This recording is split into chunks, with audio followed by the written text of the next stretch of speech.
Rita Rondunuwu is a farmer here in the Musa village in Sulawesi, Indonesia. With the earnings from her 1-hectare plot of land, she has provided for her children and her sick husband. But 4 months ago, tragedy struck. The earth was shaking, so I said to my mother, "Mom, maybe it's thunder." And my mother said, "It's not thunder. Why does it smell like mud? And it's so close, very close." In fact, the flood was already behind the village. The flood swelled the rivers and burst a nearby dam. Hundreds of uprooted trees were swept down the mountain, and the village was covered by 6 meters of mud. 2 people died that night. It's a story that's become far too common in Indonesia. Almost every month there are floods, and with changing weather patterns, they occur even in the dry season. Deforestation on mountain slopes causes a loosening of the soil, so heavy rains often result in landslides, leading to this kind of destruction. It was 2 weeks before the mud hardened and Rita could check on her farm. This is what she found.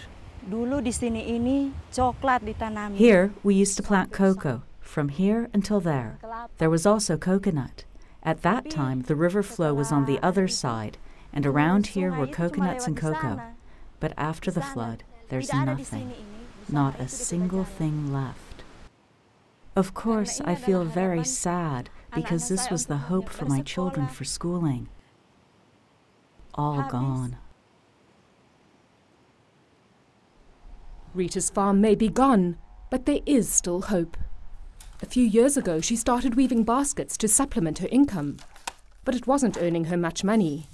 Then she heard that with support from the Indonesian government and the UN agency IFAD, she could access funds to develop her business if she was part of a group. So she joined with other weavers, and with those funds they could buy enough palm fronds to quickly fill big orders. They now supply a number of restaurants around the country and share the profits. All of the women here lost their farms in the flood. Without the weaving, none of their families would have any source of income. Fortunately, we have this business making these baskets to earn money for the family for food. We don't think of anything else, just food. And this basket business is not just helping the weavers. Their neighbour, Sinche Deto, was getting ready to harvest her rice crop when the flood hit. She not only lost her 1-hectare paddy, but this is all that remains of her home. She and her husband and her 3 children were left with only the clothes on their backs. I feel so hopeless. It's hard to get food and clothes. But because Rita's weaving business survived the flood, Sinche can earn some money. She spends her days stripping palm leaves, and she sells these to the weavers. Meanwhile, with additional support from IFAD, the weavers are learning marketing and bookkeeping so that their business can grow. According to the organization's Ron Hartman, it's essential to encourage farmers to have diverse sources of income, especially with climate and environmental changes making agriculture far more risky. Well, the Musa village, I think, is a good example of many villages across Indonesia in terms of its vulnerability. And opportunities to diversify from agriculture has provided people in this village, such as the basket weavers, an opportunity that if a disaster does hit, that they're able to still generate some income for livelihood. And with this income, Rita and the other weavers can now start to rebuild their lives.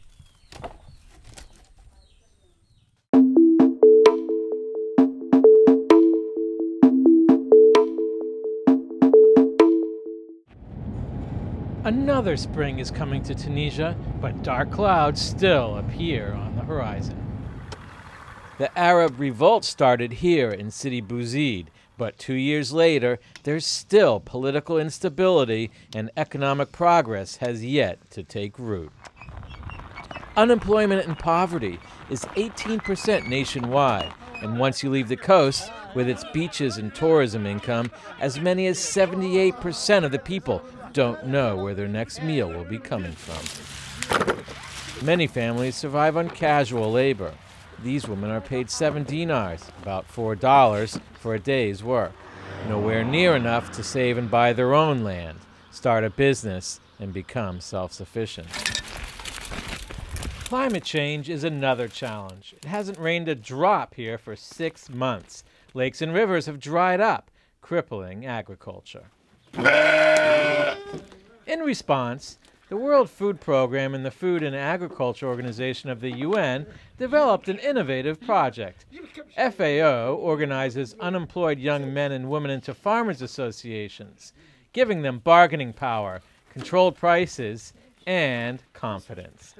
They are taught sheep and goat rearing skills and helped to develop a business plan. To help sustain them while they're being trained, WFP pays them cash to plant trees and cactus. The plants help the environment by keeping eroding soil in place and will be used for fodder to feed their animals. The goal? To use their newly acquired empowerment and skills to earn microcredits, loans that will be used to buy around 10 animals of their own, enough to grow into a profitable flock. The project is a kind of home starter kit for an independent livelihood. With the logistic force of WFP and the technical know-how on FAO, we have the perfect match to be able to do the learning process with the young people, but also to provide the work on big scale, like planting those trees. Then this is where 2 UN agencies, sister agencies, can work to rapidly provide help to rehabilitate a country, and a country like Tunisia. Siham is 22. She lives at home with her parents, 3 sisters, and 2 brothers. Before she participated in the project, she was unemployed and spent all her time at home. Now she wakes up, cleans the stables, and goes to work planting cactus.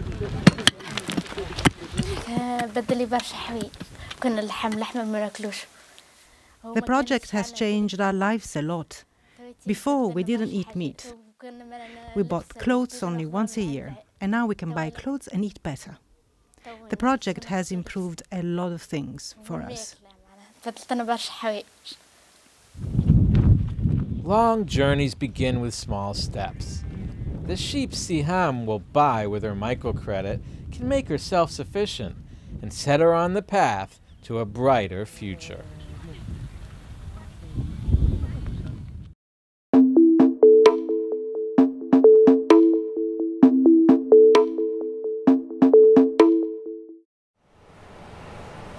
Insects can transmit a range of diseases affecting both humans and animals.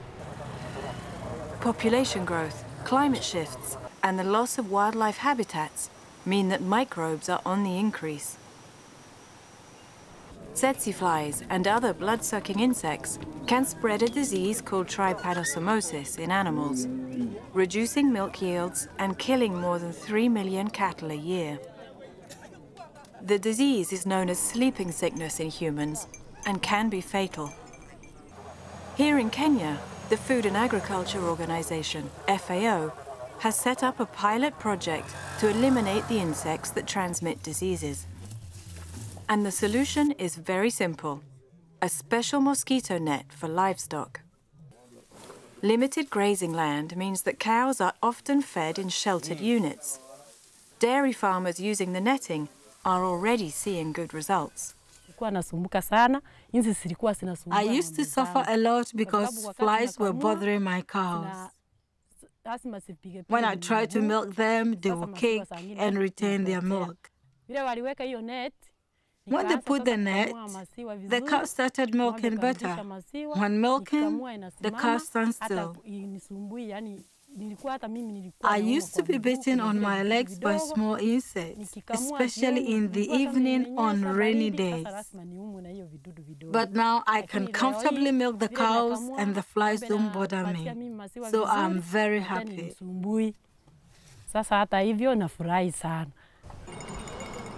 When animals from different areas come together at watering holes like this one in the Rift Valley, diseases can easily spread.